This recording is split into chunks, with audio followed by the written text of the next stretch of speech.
gente já tá ao vivo. Só pra te avisar. Você tem que me avisar quando tu for pegar o áudio.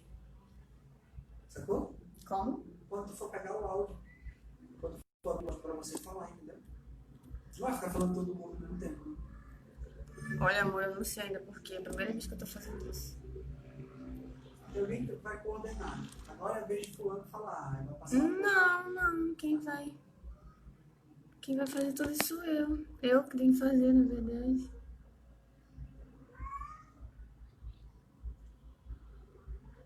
Ai, meu Deus.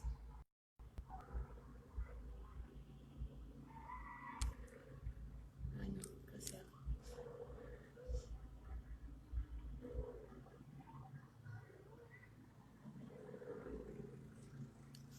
Ai, meu Deus. Vocês já estão me ouvindo? Vocês estão me ouvindo?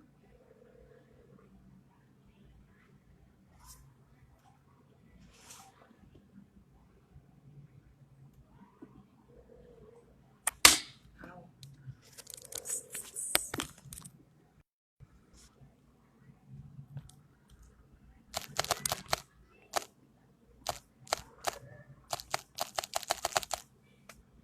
E aí, boa noite. Tá. O nível do áudio, tá bom?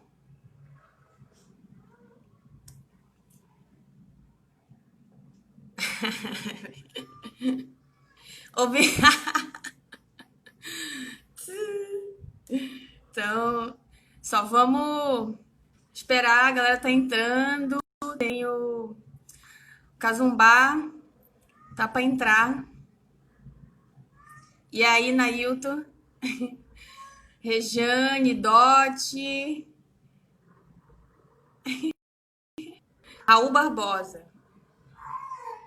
E fixa o nome. Meu Deus. Como faz?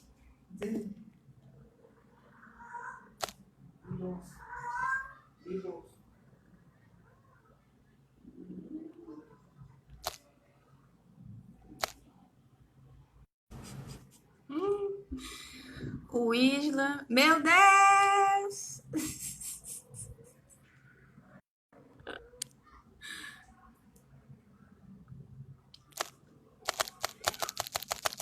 Galera, me deem uma instrução aí, por favor. Eu preciso fixar o nome, mas eu não sei fazer isso. Me ajuda aí, Cleiton, por favor.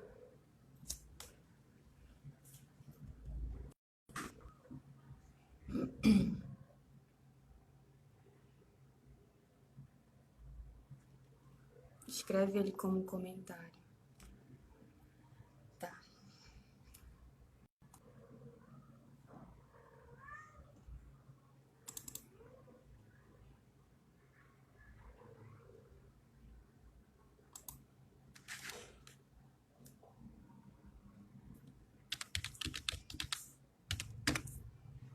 Não preciso. Já vou fazer isso aí, peraí. O Casumba ainda não entrou.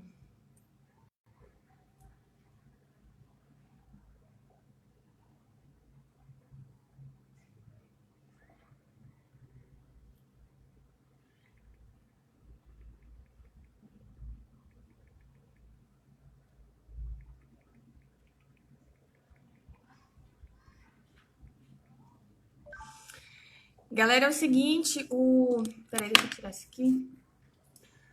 O Neto mandou uma mensagem aqui falando que a internet onde ele tá ruim e ele tá com medo que, por exemplo, ele não consiga entrar na live e ele falou já da possibilidade da gente trocar o dia, no caso não ser hoje, mas espera aí, que ele tá tentando e vamos ver.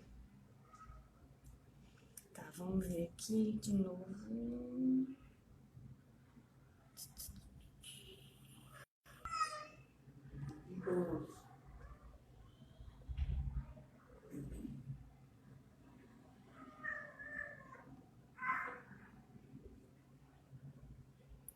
Vamos lá.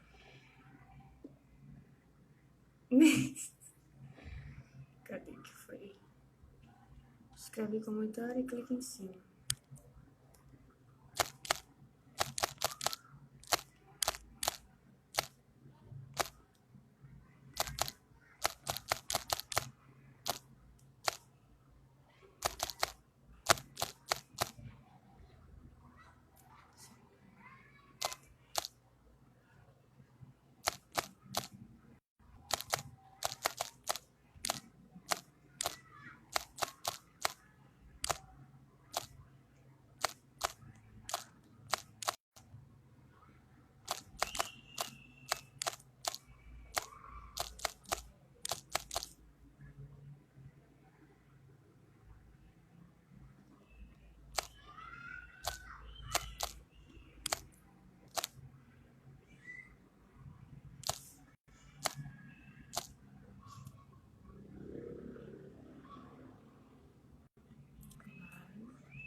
O nome é imenso.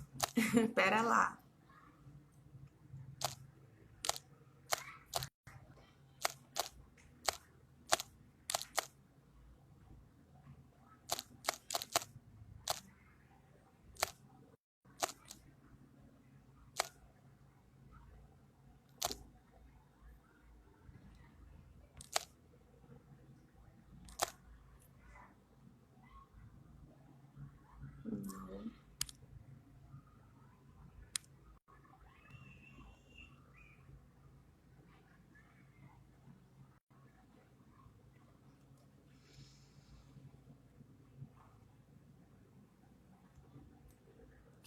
A galera ainda está tentando. Vamos lá, esperar um pouquinho. Os dilemas das construções.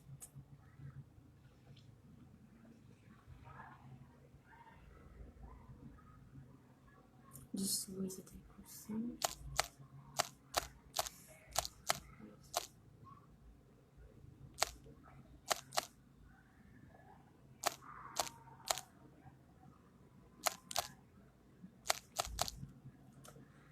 E corporalidades.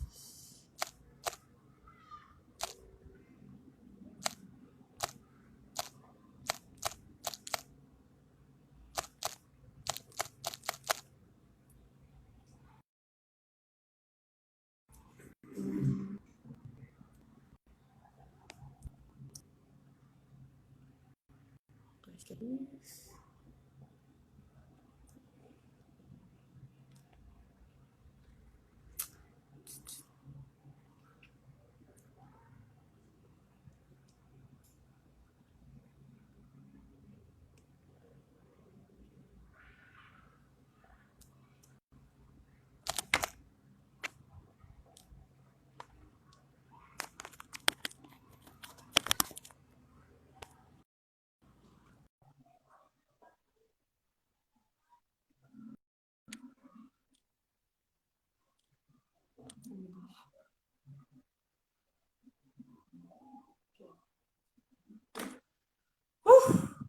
Meu Deus, isso é muito difícil. E aí, Consegui, eu acho. meu Deus. Mano, eu tô nervosa, minha mão tá suando e eu não consegui fixar o nome da live. O Cleiton me disse que era para escrever como um comentário e clicar em cima. Eu fiz isso e eu Pois só é, postei o comentário. tem que clicar no comentário. Eu não sei se eu consigo fazer isso aqui. Eu acho que só tu consegue, porque foi tu que me chamou, né? Foi. Eu acho que só tu consegue fazer isso, né? Esse fixar. Aham. Ai, a Vitória! Linda! Tu acha que é necessário colocar? Ou a Eu gente, acho que é para as porque já pessoas. Eu acho importante colocar que é para as pessoas entenderem sobre o que a gente vai falar. Uhum, tá. Então, é o E eu não seguinte, deu tempo nem de me arrumar, que eu tava no terreiro. eu fiz como é que fala? Uma coisa bem rápida aqui. Uhum, foi, eu me arrumei muito rápido. Bom, então, vamos falar um pouco aqui com a galera que está entrando, né? Estamos com 14 pessoas e a live se trata sobre dilemas sobre negros de pele retintas e negros e negras de pele mais clara. Esses dilemas de construção, né? Estereótipos, estigmas, né? Todas essas problematizações e também um resgate de memória Vai falando acerca que eu da vou só, importância vai falando que eu vou só ver o negócio aqui. Tô ouvindo. acerca das referências de negritude, toda a nossa formação social, né, que é atravessada pela construção das identidades indígenas, né, do seu modo de vida, a sua forma de ver a natureza, o mundo, né, como preservá-lo, como mantê-lo, e também, no meio de tudo isso, os nossos companheiros, né, ancestrais africanos, que vieram trazidos à força e aqui se estabeleceram e com muita resistência construíram também e constrói até hoje o imaginário de luta do povo negro do Brasil e, claro, né, se ligando ao povo negro a nível mundial, porque nós estamos em todos os lugares, meu amor. É isso aí. Eu acho que tá ok para a galera aí que está acompanhando. O áudio tá bom, gente. É a última vez que eu vou perguntar. E aí, Chegam gente, o aí. áudio tá bom? Como é que tá? Vocês estão ouvindo bem a gente? Tá de boa? Maria disse Rojanski! Maria Rojanski! Mana, mais diz que tá saudade bom. de ti. Eu Maria disse que tá bem. eu trabalhei com a Rojanski lá no CCA, no Gabriel Meira Café, professora de língua portuguesa. Gente boa pra caramba. Nós fomos vizinhos por um bom tempo. Salve, Uhum. galera, para todo mundo que está chegando na live agora.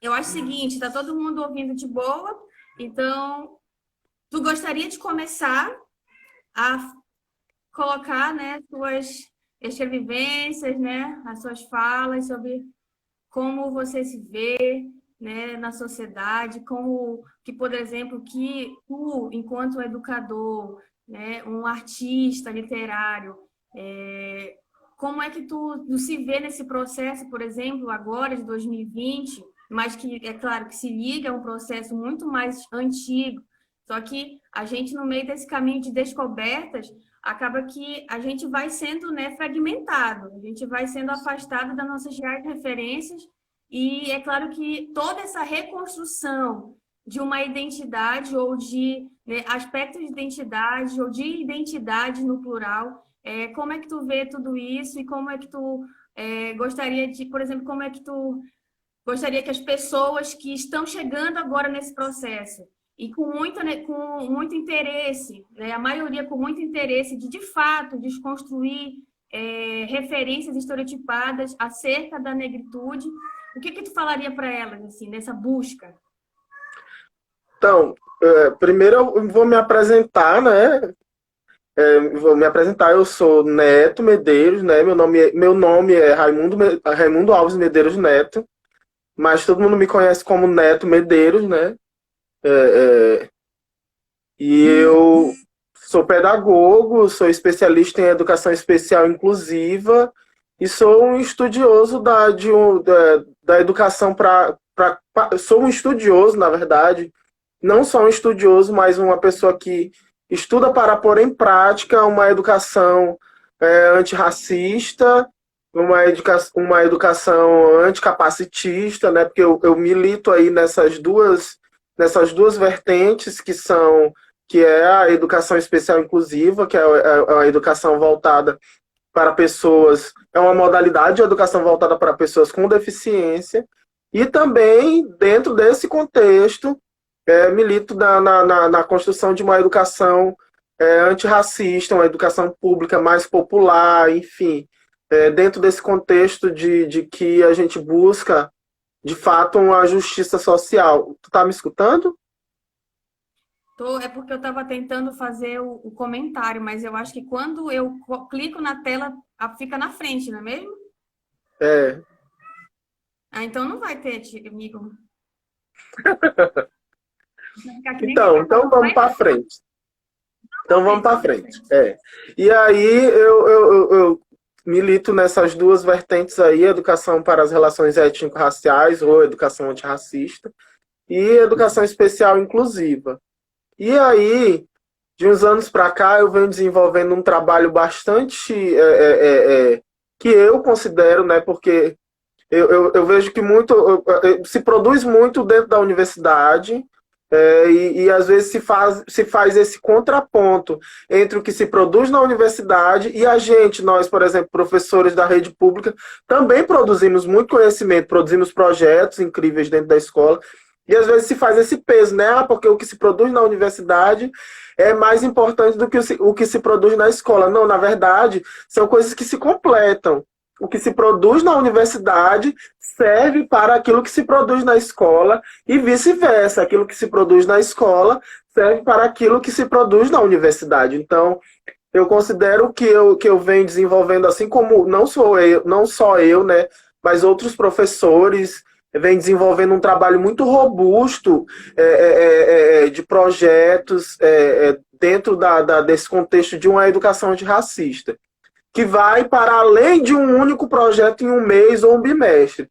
É algo que está inserido no projeto político-pedagógico da escola e vem se desdobrando no currículo de forma muito prática dentro da escola pública. Então, eu em 2017, em 2016 eu atuava numa escola de ensino fundamental, mas passei a atuar em 2017 numa escola de ensino médio, que é o Gabriel Almeida Café, que foi assim um grande desafio para mim, pois eu desenvolvi um projeto lá, que esse projeto ele permanece existindo, agora por conta da pandemia, talvez eu não faço, eu não sei como é que está funcionando.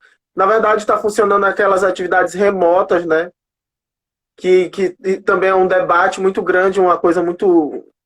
É uma discussão muito longa para a gente discorrer aí a respeito dessas atividades remotas, que a gente sabe que elas são excludentes, né? E elas não abarcam toda a problemática e todo o público da educação amapaense, enfim, brasileira. Então, isso é uma discussão muito importante. Mas essa não é a discussão de hoje, né?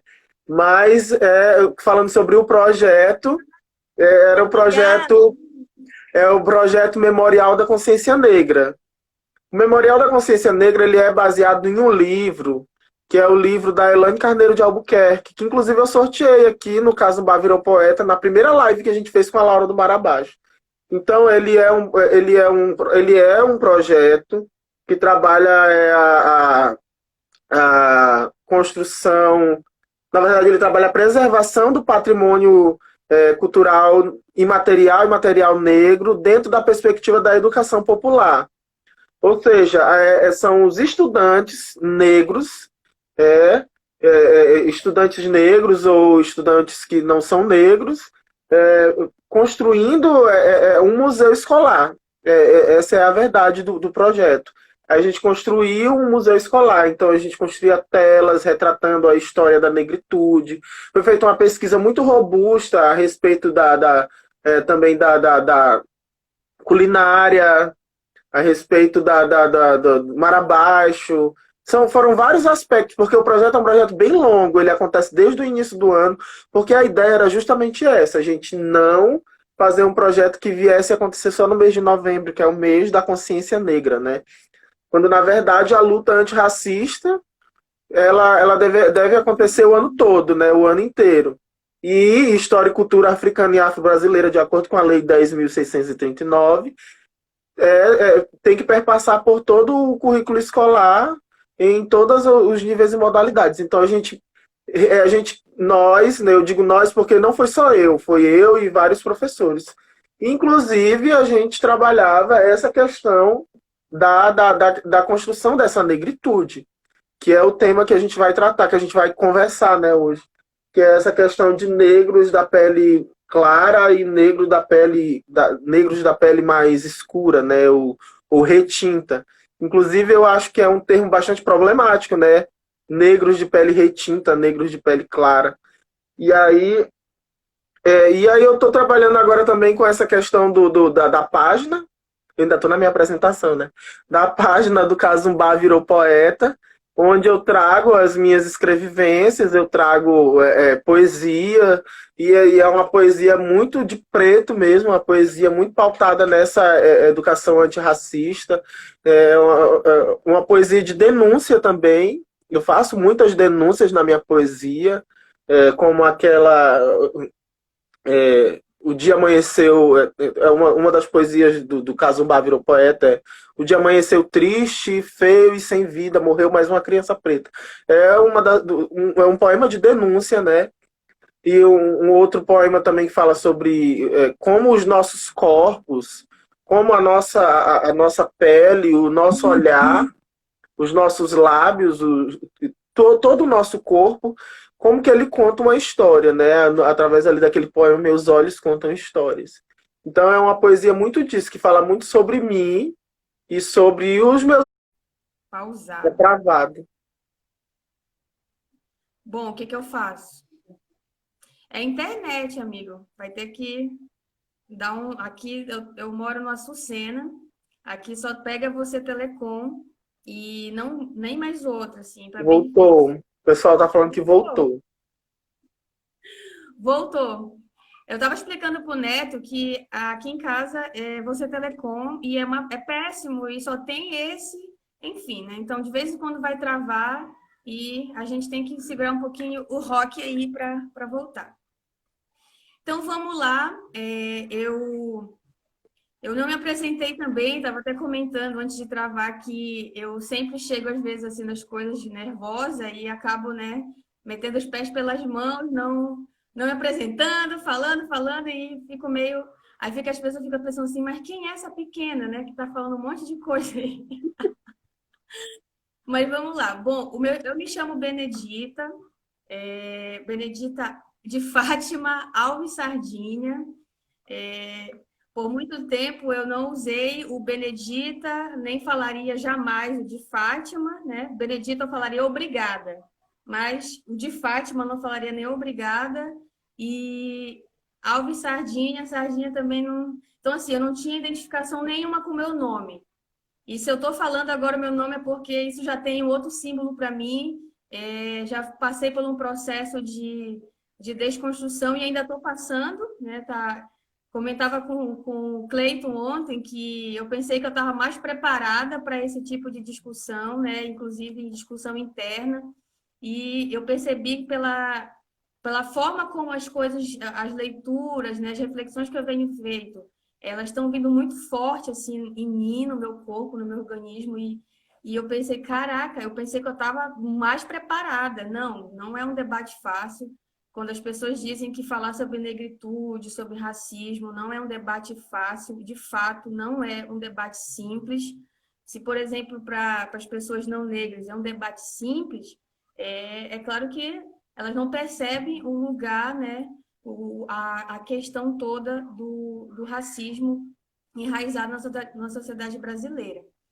E aí, me chamo Benedita de Fátima Sardinha, eu sou formada em Ciências Sociais pela Unifap, comecei uma especialização, não terminei, né? Ultimamente, eu fui de um partido político por cerca de uns 5, 6 anos, do PSTU.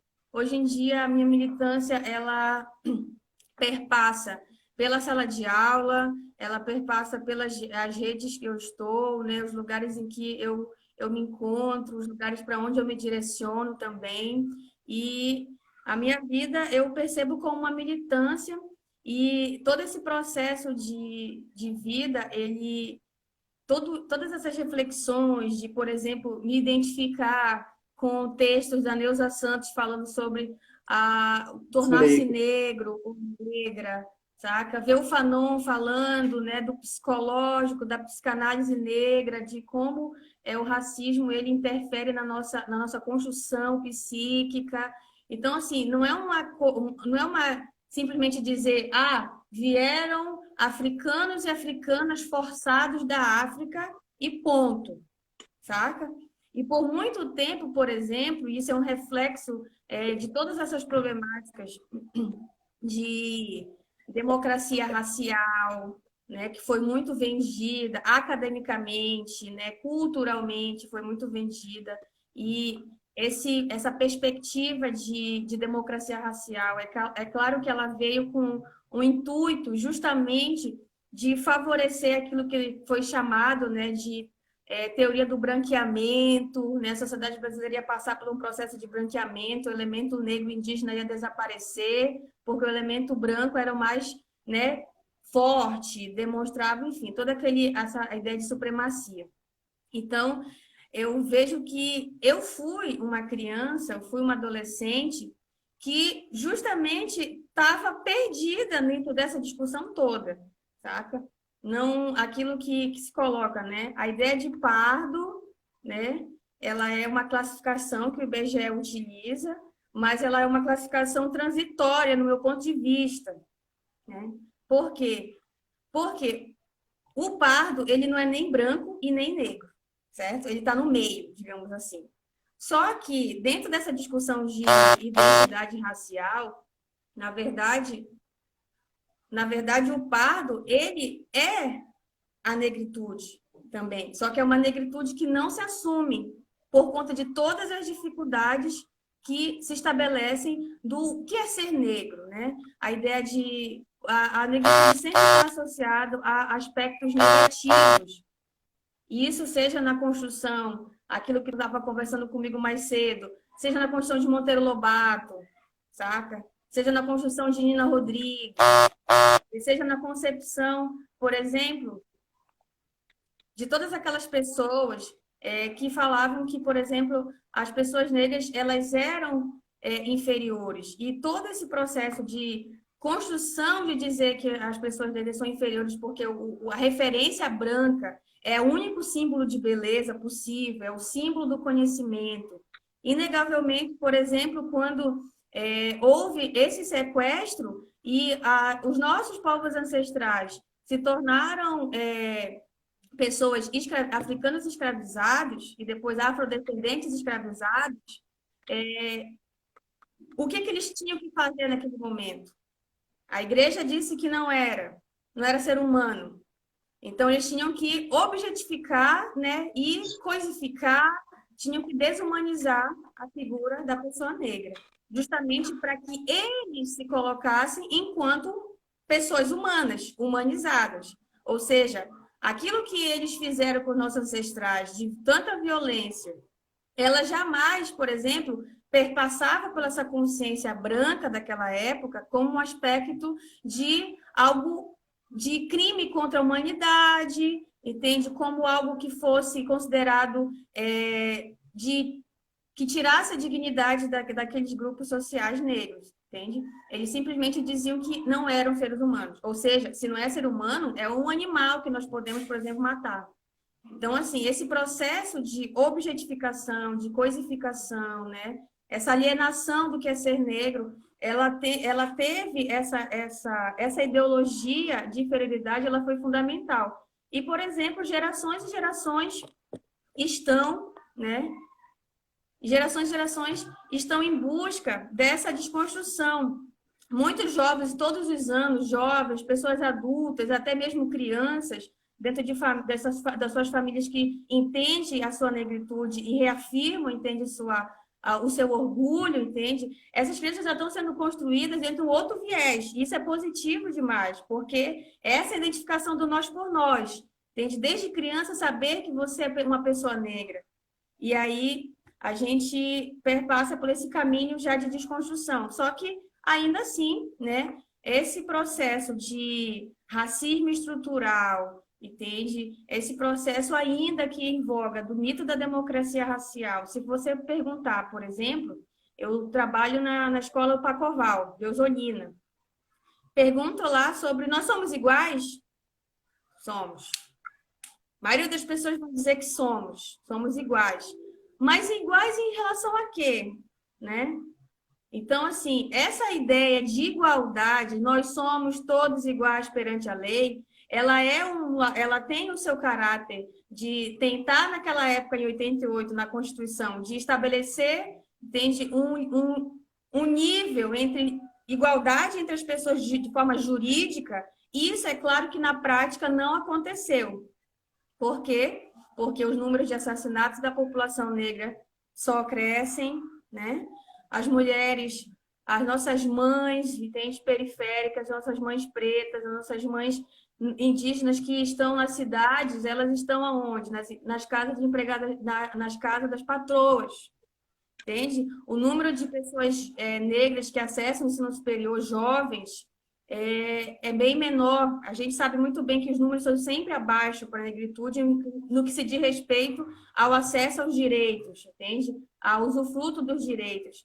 Então, essa ideia de igualdade, ela tem um reforço cultural gigantesco, até porque as próprias instituições, elas estabelecem essas limitações por conta de corte. Enfim, o debate ele é gigantesco sobre quais são os motivos, por exemplo, de por que o Brasil ainda não avança no combate ao racismo, né? O combate ao racismo está vindo de várias frentes, não é só acadêmica. E é claro que o pensamento acadêmico ele ajudou a formar, entende, uma massa populacional e ajuda, por exemplo, a desconstruir esse preconceito da academia dentro dos cursos, NEABs da vida, saca? Movimento negro que está dentro da universidade, mas não é institucionalizado, movimento institucionalizado, movimento, por exemplo, hip hop, o rap, entende? A gente está vendo essa discussão vindo de várias frentes, né? E é importante que ela venha mesmo de várias frentes, porque é assim, a gente não vai mudar, por exemplo, a sociedade somente a partir da universidade. No meu ponto de vista, a gente não vai. Ah, não, vai mudar a sociedade quando todas as pessoas negras tiverem acesso à universidade. Aí conta lá, mano, quanto é que vai ter? Então, bora só esperar, né? Porque uma hora vai chegar. Entende? Então, assim, não se trata de esperar chegar, né? Se trata de, por exemplo, tomar consciência e aquilo que tu colocas, né? Pessoas de pele escura com pessoas de pele mais clara, elas estão juntas ou estão separadas? Né? As novas discussões sobre a reconstrução da identidade racial, elas têm um acordo de que não estamos separados, estamos juntos. Né? Estamos juntas e juntos. É claro que, por conta de como o racismo se organiza e qual o foco que ele dá na cor da pele aqui no nosso país, é claro que as pessoas com a pele mais escura, elas vão sofrer o racismo e em relação à comparação, tem isso, né? Porque a gente, por exemplo, eu em relação a você, né? Minha pele é mais clara. E aí, as nossas histórias de vida, muitas delas se atravessam, né, se interligam, não porque nós moramos um lado do outro, mas porque o nosso processo histórico, ele se assemelha por conta da nossa ancestralidade, certo? Mas, por exemplo, para muitas pessoas, eu no teu lado, eu não sou considerada uma mulher preta, né? Sim. E eu acho que muitas pessoas que estão aqui, vieram a essa live hoje, elas vieram justamente com esse anseio de tentar entender como se posicionar, por exemplo, quando elas forem confrontadas sobre isso. Né? Isso. Como argumento... Desculpa, pode falar. Não, pode falar. Tá. Continua, mano, vamos. Tá, então, eu fiz algumas anotações a respeito assim, da trajetória de pesquisa que eu venho traçando a respeito dessa temática, que é a questão do colorismo, né? De negros de pele clara, negros de pele escura. Então, essa questão que tu falou, né, dessa passabilidade, de, por exemplo, você, uma pessoa, uma mulher negra de pele clara, dentro da sociedade, dentro dessa lógica racista, tem a possibilidade, né, de passar por branco em algumas situações, entendeu? Então, essa passabilidade, ela não é um privilégio ou um benefício, ela não é um privilégio ou um benefício, porque você ser tolerado em algumas situações, né, ser tolerado em algumas situações, isso não é benefício para ninguém. Então, isso, muitas vezes, essa questão de dizer, porque fulano de tal é mais preto, ele tem mais lugar que eu dentro da luta antirracista. Porque você tem a pele clara, você tem menos lugar do que eu na luta antirracista. Inclusive, isso é pautado, isso é difundido por muitos dos nossos companheiros negros. Existem até aquelas piadas, afrobege, branco retinto, não sei se você já ouviu falar dessas piadas. Geralmente é na internet essas piadas acontecem. Porque fulano de tal, ele é branco retinto, ele é afrobege, ele não é preto, ele é afrobege. Entendeu? E tem até aquela brincadeira que até uma mulher negra que é produtora de conteúdo virtual, digital, blogueira, né? Ela falou assim, e tem até uma brincadeira que o pessoal faz, se você for mais branco que uma paçoca, tu nem me chama para conversar. Então, tudo isso surge dessa ideia de colorismo como uma ideia divisionista do movimento negro, divisionista dessa ideia do que é a negritude. Porque, assim, se a gente for pensar, qual é a utilidade prática dessa ideia de colorismo? Qual é a utilidade dessa ideia prática no dia a dia das pessoas? Inclusive, essa mesma blogueira negra, ela me chamou a atenção falando o seguinte, que é melhor que nós nos comportemos, como diz a professora Nilma Lino Gomes, como um movimento negro educador, trazendo essa ideologia dessa identidade, dessa construção dessa identidade negra, para essa pessoa de pele mais clara, que também é negra, para que ela possa se empoderar disso, para que ela possa entender como foi esse processo de branqueamento, de clareamento, né, de eugenia da população negra e também indígena no Brasil. Então é preferível que a pessoa de pele clara ela aprenda, que ela aprenda a partir desse movimento negro educador, para que ela possa somar e para que ela saiba o seu lugar dentro dessa luta antirracista. Porque se nós continuarmos com essa ideia divisionista, que é uma ideia inclusive colonial, de movimento de negritude, na verdade, isso é muito capaz de que, por exemplo, uma pessoa de pele mais clara vá se identificar com a outra identidade, que é a identidade que a gente chama identidade branca, porque é uma identidade também, e é uma identidade considerada, né, universal, uma identidade hegemônica. Eu cito aqui para ti, eu fiz algumas anotações, eu sou muito de escrever as coisas, entendeu? Eu cito muito aqui a Carla Cotirene, ela fala o seguinte, que colorismo ele é um projeto branco de dispersão racial, entendeu? É um projeto branco de dispersão racial. Então, a categoria negro, ela não é preto e pardo, pretos mais pardos, né, à toa. Então, porque ela é fruto de a Carla Cotirene, ela fala muito isso, que é fruto de décadas de pesquisa, décadas de luta de intelectuais negros. E quando a gente fala de intelectuais negros, aqui a gente não está falando só de pessoas dentro do ambiente acadêmico. Intelectuais negros envolve desde da minha Ialorixá, do meu Babalorixá, entendeu? Desde do mestre André da capoeira, do mestre Bimbinha da capoeira, do mestre Zumbi da capoeira, entendeu? Justamente um contraponto a esse colorismo, a esse projeto branco de dispersão racial. Então, como ela fala, né, que foi produto, essa questão de preto mais pardo, ser essa categoria negro, foi produto dessa luta antirracista. Então, a gente também, diante disso, é claro que existem alocações distintas. Por exemplo, uma pessoa de pele mais escura, muito provavelmente eu vou sofrer mais opressão do que uma pessoa de pele mais clara. Mas isso não gera para essa pessoa de pele mais clara um privilégio, entendeu? Porque ambas, tanto a pessoa de pele mais clara, tanto a pessoa de pele mais escura, em absoluta certeza eu te falo isso, elas vão estar abaixo dessa branquitude, sempre abaixo dessa branquitude, sempre em uma situação de subalternização. E isso a Carla Cotirene ela fala muito, e o Kabengele Munanga também. Fala que, apesar de haver essa passabilidade dentro desse conceito de colorismo,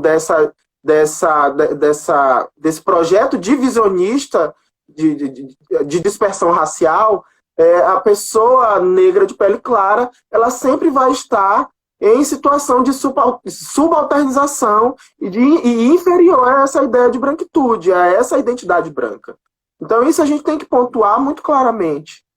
Uma outra coisa aqui também que eu posso pontuar nas minhas anotações, essa pesquisa que eu estou te colocando aqui foi fruto dessa construção desse projeto Memorial da Consciência Negra, porque a gente também discutia essa construção da identidade, dessa identidade negra que vai para além da tez da minha pele, entendeu? Ou seja, é algo muito mais complexo e muito mais dinâmico do que você dizer, porque fulano tem a pele mais clara, ele tem menos espaço de fala, por exemplo, que é uma coisa que muitas pessoas têm utilizado, né? sem nem entender, talvez, o que seja esse espaço de fala, esse lugar de fala, para silenciar algumas pessoas dentro desses espaços de debate, que a gente vive dentro de um espaço de disputa o tempo todo. A sociedade, ela é um espaço de disputa, principalmente a escola. A escola é um espaço de disputa ideológica o tempo inteiro. Então, muito se tem utilizado essa questão para silenciar e para apagar essa identidade negra na sua totalidade. Então, aí a Carla Cotirene também fala que é inegável, né, que quanto mais retinto é a pele da pessoa, maior é a brutalização do corpo pelo sistema, né? Então, por essa função, né, narcisicamente construída sobre o ideal branco de ser. Ou seja, sobre essa identidade universal, essa identidade padrão de belo, de humano, essa ideia de ser humano branco que se criou para subalternizar, inferiorizar e escravizar pessoas negras dentro dessa lógica. Então, para que a gente entenda também essa dinâmica dessa construção, a gente tem que entender que essa diáspora negra que a gente vive, nós, pretos diaspóricos, ela envolve um sequestro, e um sequestro de povos distintos, de diferentes nações da África, do continente africano. Então, nem em África, a negritude ela foi uniforme, morficamente falando. Então, por que nós precisamos, qual é a necessidade de nós colocarmos, pegarmos como, por exemplo, dentro desse potinho aqui, e dizermos que negritude é apenas isso que está aqui, entendeu? Sendo que, na verdade, ela é uma questão muito mais abrangente, é muito mais para além da tonalidade da minha pele. É claro, como a própria Carla Cotirene fala, e a professora Nilma Lino Gomes, e outros intelectuais como Elane Carneiro de Albuquerque, a própria professora Piedade Lino Videira, quanto mais retinta é a pele do sujeito, né, da pessoa, seja mulher, seja homem, seja criança, mais brutalizado e às vezes animalizado é esse corpo preto. Mas isso envolve todo um contexto de construção de uma sociedade racista, que também atinge e subalterniza pessoas negras de pele mais clara, que estão sempre, como eu falei anteriormente, utilizando a fala da Carla Cotirene, estão sempre abaixo desse padrão universal de ser, que é o branco, belo, o humano.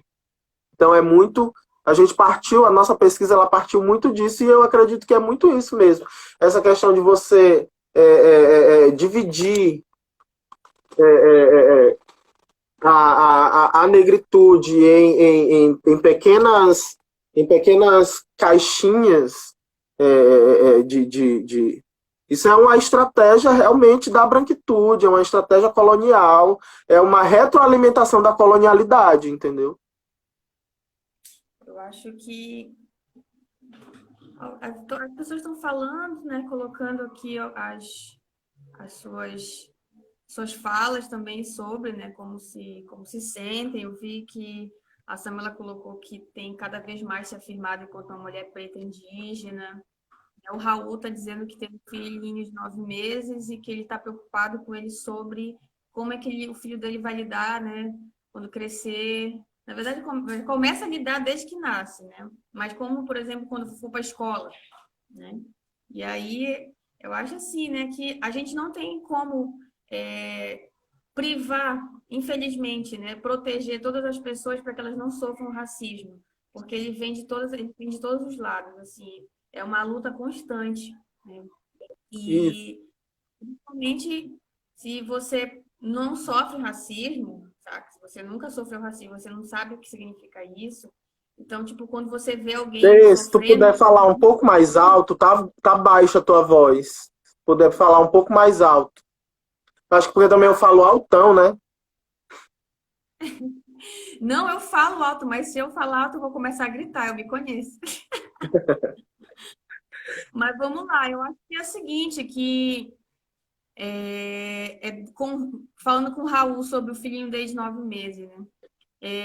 Começar, tipo, sempre construir, né, com o teu filho, junto com a possibilidade que vocês tiverem, de construir a autoafirmação, entende? Negra, a contar histórias sobre a africanidade, entende? O que significa ser afro-brasileiro, compartilhar os elementos, a construção, entende? A contribuição. Então, ir fortalecendo um imaginário que é importante, né? Porque fortalecer o imaginário não significa nada. Isso não é verdade, né? Tanto que a gente vive sob o jugo do imaginário, né? De uma branquitude, né? Dessa ideia de branqueamento, que também a Sueli Carneiro estava lendo sobre ela, né? E ela fala sobre as raças, o grupo de pessoas racialmente hegemônicos, né? E aí, então, a gente já vive sobre essa ideia, né, do branco há muito, muito, muito tempo, né? E aí, é preciso a gente desconstruir essas imagens. Só que a gente tem muitos desafios que, inclusive, né, a gente precisa pensar uma questão que essas pessoas que nós estamos falando, nós que estamos nos colocando, né? Por exemplo, dentro de pessoas que conseguiram, né, tem trajetórias dentro de todas as características que eu dentro das minhas, né, vivências e da tonalidade da cor da minha pele, mas com a minha caracterização social, saca? O neto dentro da concepção, né, de vida dele, a construção familiar, né? O do bairro, da cidade, enfim, de todo esse processo, eles são diferentes. Mas é claro que tem uma finalidade também. Por exemplo, eu também estudei em uma escola pública, sempre estudei em escola pública. E na escola pública eu não lembro de. Na escola, na verdade, eu não lembro dessa discussão de racismo e tal, ser algo preeminente, sabe? Ser um debate que trouxesse o idoso daquela época para se colocarem. Tanto que identidade, essa discussão de identidade, eu só fui ver, né, participar e ouvir sobre isso na universidade.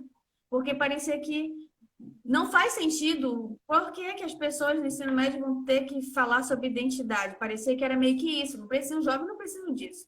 E aí, na universidade, já tem esse contato e começa a pensar assim, meu Deus, identidade. Aí começa aquele negócio, o que que eu sou, né?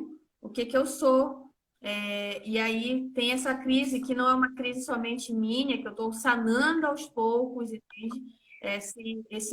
Esse não lugar, tipo, eu não sou branca, nem quero ser, né? Eu falando agora, né? Porque eu já tive sim, muitos aspectos de branquitude na minha vida. Por exemplo, lembrando da minha adolescência. Mano, adolescência, eu comecei a alisar meu cabelo, né? Com meus 13 anos lá de idade.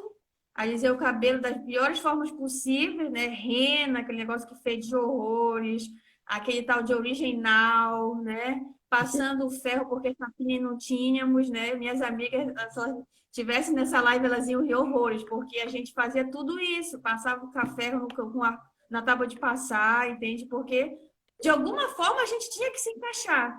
E aí, para nós, o encaixe ele é sempre violento, ele é sempre no perrengue, saca? A gente precisa batalhar para ocupar aquele lugar ali que não é branco, mas a gente se aproxima deles, sabe? E aí começou a vaidade da adolescência, aí começa a usar maquiagem, aí bota pó compacto na cara. Mas era aquele pó compacto que naquela época, maninho, não existia nem próximo, entende?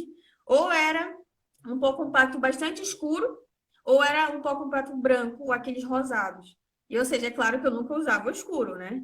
Não dava para usar o escuro. Então, eu sempre tinha que usar o branco. Eu me lembro que meus irmãos tiravam o maior barato comigo e diziam o seguinte, a tua cara tá branca, o teu pescoço daqui para baixo tá de outra cor, mas a tua cara tá branca. E aquilo não era incômodo para mim, saca? Então, assim, por muito tempo, essa visão foi normalizada, saca? Foi normalizada como um padrão, porque se hoje eu entendo tudo isso, desse processo, saca? É justamente porque eu tive essa vivência. Eu acho que acabou que quando eu tive contato com esse tipo de pensamento, eu me liguei assim, sabe? Eu me liguei justamente porque eu vi o quanto aquilo era difícil, saca? Manter o cabelo sempre liso, para as pessoas não ficarem perguntando se ele era alisado ou não, porque ele tinha que parecer liso, natural, saca? Então, todas essas fugas da identidade negra, né, afro-brasileira, ela é um resquício, por exemplo, do processo de colonização. E não vai ser o nosso foco agora, mas é importante também situar que essas pessoas, que nós, pessoas negras, com pele clara ou escura, a gente está dentro de uma classe social, né? Classe trabalhadora, porque qual é a maioria que está fora da universidade? Classe trabalhadora jovem negra. Quem é que está sofrendo violência obstétrica dentro dos hospitais? Classe trabalhadora, entende? Quem é que está nos empregos terceirizados? Né? Vai lá nas terceirizadas. Os estudos são bem específicos, né? Nem claro, né? Os estudos são enegrecidos, porque dizem é a mulher, essa trabalhadora não teve a oportunidade, a condição de terminar o ensino médio, não está na universidade, nem que seja uma faculdade, entende? Então, assim, a gente não pode desvincular de forma alguma, por exemplo, que o estabelecimento desse sistema capitalista, ele é concomitante, ele é junto, entende? É um processo junto do processo de colonização das Américas, né, do continente africano, da Ásia, todo esse processo empreendido pela Europa e, posteriormente, pela Estados Unidos. Então, a gente precisa pensar que raça, classe, gênero, LGBT, mano, a gente vai ver. São intersecções, né, Bê? São coisas que se completam, são lutas que se completam, né? Porque são opressões que em determinadas situações, por exemplo, uma mulher lésbica negra, ela sofre, entendeu? Com todas essas opressões. Um homem gay, negro, candomblessista, ele sofre também com todas essas opressões. E ele é também classe trabalhadora. Então, como eu sempre digo, só a categoria classe, ela não consegue ela não consegue atender toda essa dimensão. E assim como só a categoria raça, ela não consegue também, não atende toda essa dimensão. Ou seja, precisam ser duas coisas unidas, assim como a categoria gênero. Só a categoria gênero, ela também não comporta toda a nossa luta, toda a nossa demanda de luta. E aí é muito bacana isso que tu falou agora, porque eu acredito que o colorismo, talvez ele seja, dentro de uma perspectiva agora de uma possível construção. Eu vou falar agora, né? Talvez ele seja necessário do ponto de vista de uma escala de acessos, por exemplo. Pessoas de pele mais clara talvez tenham mais acessos do que pessoas de pele mais escura. Mas isso também eu volto a dizer que não é um privilégio. Então, como essas pessoas de pele mais clara, elas podem utilizar esses acessos em prol, né, da luta antirracista? Então, se esses acessos eles são utilizados para apoiar essa luta antirracista, para apoiar a construção de uma educação, de uma sociedade para as relações étnico-raciais, uma sociedade antirracista, antissexista, uma sociedade para a classe trabalhadora, criada a partir da classe trabalhadora para a classe trabalhadora, isso é muito positivo. Se essa identidade negra da pessoa de pele clara é utilizada em benefício da negritude, entendeu? Mas se ela é utilizada para transitar, isso é uma coisa que a própria Neuza, ela fala muito isso em alguns artigos dela. Se essa identidade ela é utilizada para transitar entre essas duas identidades, essa identidade branca e essa identidade negra, fazendo com que aconteça aquilo que a gente chama de afroconveniência, então isso talvez seja um problema. Entendeu? Essa afroconveniência talvez seja um problema. Então, a partir disso daí, a gente precisa construir justamente o que a Nilma coloca, que é nos comportarmos como um movimento negro educador, que é um movimento que pontua, que ensina, que explica e que mostra, que educa a sociedade a partir de ações e de vivências diárias como essa que a gente faz dentro da nossa escola, a partir das lives, nesse contexto de pandemia agora, né, a partir dos nossos encontros nas periferias, nas pontes, que a gente sabe que aqui em Macapá, a periferia, diferente, por exemplo, dos morros do Rio de Janeiro, aqui a nossa periferia são as pontes, elas são os nossos bairros distantes, são os nossos... até as próprias áreas quilombolas são consideradas periferias da cidade aqui. Então, a gente tem um outro contexto de periferia aqui. A gente tem uma outra ideia de periferia. Então, o colorismo, ele é basicamente isso. Então, é uma coisa que precisa ser muito bem entendida para que a gente não caia nesse erro de dividir, entendeu? E de fomentar essa desconstrução, né? A desconstrução de uma construção histórica dessa identidade negra. Porque, olha, é muito interessante para a branquitude que haja essa divisão entre nós. Que negros de pele clara não se sintam negros e que negros de pele escura digam que negros de pele clara não são negros. Porque serão menos pessoas lutando por justiça social. Entendeu? Entende aí a estratégia da manutenção da colonialidade, da retroalimentação do sistema de sociabilidade capitalista a partir do racismo? Tu entende aí? Tu percebe isso? Então, a gente precisa pautar muito isso, que essa construção coletiva da identidade negra, ela é muito necessária.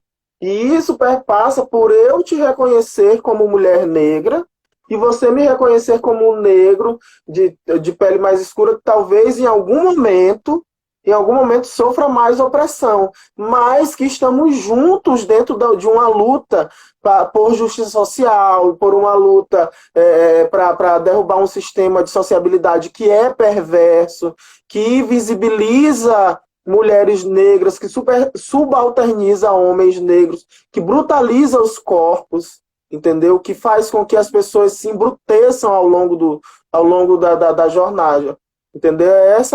Como o Cleiton está falando aqui, né? Que é estratégia de manutenção da colonialidade. Então é isso mesmo. Então as anotações que eu fiz foram basicamente essas, entendeu? Então que a gente possa pensar, né, que em uma sociedade, talvez até um termo assim que muita gente não conheça, é uma sociedade pigmentocrática. Não sei se você já escutou falar desse termo. Uma sociedade pigmentocrática. Então nós precisamos sair dessa discussão de mais preto, menos preto, porque eu sou mais preto que tu, porque tu é mais preto que eu, e partir para uma discussão